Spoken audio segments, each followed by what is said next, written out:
Hantu penjual gorengan. Malam itu saya lagi kelaparan berat. Udah tengah malam, perut keroncongan minta diisi. Saya ingat biasanya ada tukang gorengan yang mangkal di ujung gang.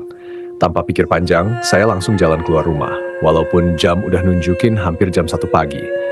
Di jalan, suasana gang sepi banget. Lampu jalan remang-remang, dan cuma ada suara langkah kaki saya yang bergema di sepanjang jalan. Pas sampai di ujung gang, saya lega melihat gerobak gorengan yang biasa nongkrong di situ.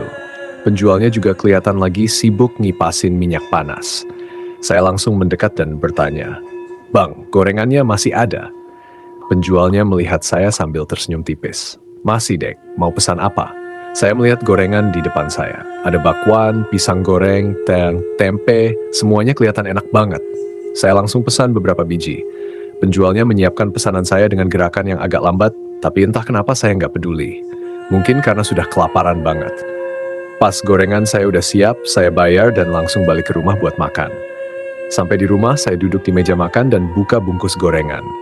Tapi anehnya, gorengan yang tadi kelihatan menggiurkan sekarang jadi hitam pekat kayak gosong total. Bahkan baunya juga busuk, kayak bau bangkai. Saya langsung merasa mual dan buang gorengan itu ke tempat sampah. Rasa penasaran saya makin besar. Saya memutuskan buat balik ke ujung gang, mau komplain sama si abang gorengan. Tapi pas sampai sana, gerobak gorengan itu udah nggak ada. Gang yang tadi saya lewati jadi lebih gelap dan sepi. Saya tanya ke tetangga sebelah yang kebetulan baru pulang kerja, "Bang, abang lihat tukang gorengan yang biasa mangkal di sini nggak?" Tetangga saya melihat saya dengan tatapan aneh. "Tukang gorengan? Udah lama nggak ada tukang gorengan di sini, Dek." "Dulu ada, tapi katanya dia meninggal beberapa tahun lalu. Dia kecelakaan pas pulang jualan malam-malam. Sejak itu nggak ada yang jualan di sini lagi."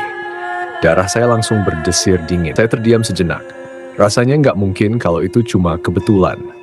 Saya benar-benar lihat gerobak, abang tukang gorengan, dan bahkan pesan gorengan. Tapi sekarang semua terasa aneh dan nggak masuk akal. Karena masih penasaran, saya balik lagi ke rumah sambil terus mikirin kejadian tadi. Di rumah, rasa takut mulai merambat. Pikiran saya berusaha menyangkal semua yang terjadi, tapi perasaan aneh nggak hilang. Bahkan, hawa di rumah tiba-tiba jadi lebih dingin dari biasanya, padahal semua jendela dan pintu udah saya tutup rapat.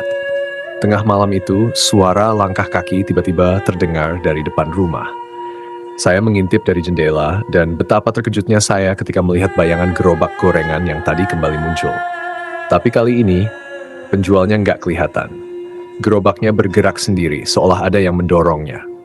Suara minyak mendidih dari penggorengan di gerobak itu kembali terdengar, tapi samar-samar saya juga mendengar suara lain. Suara erangan pelan, seperti seseorang yang sedang kesakitan. Saya tertegun, gak berani keluar rumah. Tapi rasa takut saya semakin besar ketika suara ketukan perlahan terdengar dari pintu depan. "Dek, gorengannya sudah siap." Suara itu terdengar pelan tapi menyeramkan. Saya langsung mundur beberapa langkah dari pintu, jantung saya berdetak kencang. Tiba-tiba, pintu depan terbuka sedikit, dan di celah pintu, saya melihat bayangan hitam yang perlahan-lahan menyeruak masuk. "Gorengannya, jangan lupa ambil, Dek." Suara itu semakin dekat. Saya nggak tahan lagi. Saya langsung lari ke kamar, mengunci pintu, dan bersembunyi di bawah selimut, sambil berharap semua ini cuma mimpi buruk. Suara langkah kaki itu terus terdengar mendekat. Di luar kamar, saya bisa mendengar suara gorengan yang berdesis lagi di atas api, disusul oleh tawa pelan yang menyeramkan. Malam itu terasa begitu panjang, saya nggak bisa tidur, cuma berdoa semoga semuanya segera berakhir. Besok paginya, saya memberanikan diri keluar kamar. Rumah kembali sepi, nggak ada tanda-tanda apapun. Tapi di depan pintu ada bungkusan gorengan hitam legam dengan bau busuk yang sama seperti semalam. Saya membuangnya tanpa berpikir panjang. Sejak kejadian itu, saya nggak pernah lagi keluar malam buat beli gorengan. Ternyata nggak semua yang tampak normal di malam hari adalah apa yang sebenarnya. Beberapa hari setelah kejadian itu, suasana di rumah mulai kembali normal. Tapi perasaan was-was tetap ada. Setiap kali malam tiba, saya jadi lebih hati-hati. Saya nggak pernah lagi keluar rumah di atas jam 10, apalagi ke ujung gang tempat penjual gorengan itu dulu mangkal. Tapi malam itu perasaan aneh kembali muncul. Di luar, saya mendengar suara gerobak digeret pelan di jalanan depan rumah. Saya coba abaikan, tapi suara itu makin jelas. Suara minyak mendidih di atas api terdengar lagi, mengingatkan saya pada malam menyeramkan itu. Saya berdiri di jendela, mengintip keluar dengan harap-harap cemas. Dan benar saja, gerobak gorengan itu muncul lagi. Kali ini, gerobaknya tampak lebih rusak dengan roda yang berkarat dan kaca yang pecah-pecah. Minyak dalam penggorengan berwarna hitam pekat dan asap yang keluar baunya sangat menyengat. Anehnya, penjual gorengan tetap nggak terlihat. Gerobak itu bergerak sendiri, seolah ada yang mendorongnya dengan kekuatan tak kasat mata. Saya langsung mundur dari jendela, merinding dari kepala sampai kaki. Suara itu semakin mendekat ke rumah saya. Tiba-tiba saya mendengar ketukan di pintu. Dek, gorengannya. Udah siap lagi. Suara parau itu terdengar mengerikan. Ketukan di pintu semakin keras, seolah makhluk itu nggak sabar. Saya nggak bisa bergerak, tubuh saya membeku ketakutan. Kemudian, sesuatu yang lebih menyeramkan terjadi. Lampu di dalam rumah mulai berkedip-kedip, dan hawa dingin yang gak wajar menyelimuti ruangan.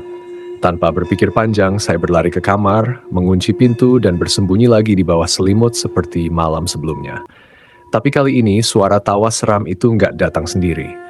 Saya bisa mendengar sesuatu menyeret di lantai, seolah ada kaki atau tubuh besar yang sedang diseret.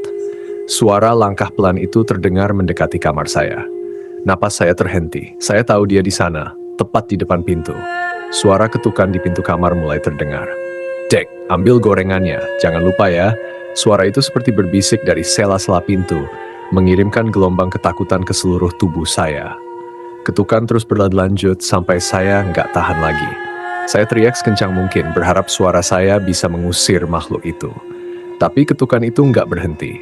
Justru semakin keras dan semakin liar, seolah pintu akan dijebol kapan saja. Dan saat saya berpikir semuanya akan berakhir, ketukan itu tiba-tiba berhenti. Suara di luar kamar menghilang dan suasana kembali sunyi. Saya nggak berani keluar kamar sampai matahari terbit. Besok paginya, seperti sebelumnya, saya menemukan bungkusan gorengan hitam legam di depan pintu kamar. Kali ini saya membuangnya jauh-jauh dari rumah dan berjanji nggak akan pernah menginjakan kaki di ujung gang itu lagi. Entah apa yang sebenarnya terjadi, tapi saya tahu satu hal. Penjual gorengan itu sudah lama meninggal.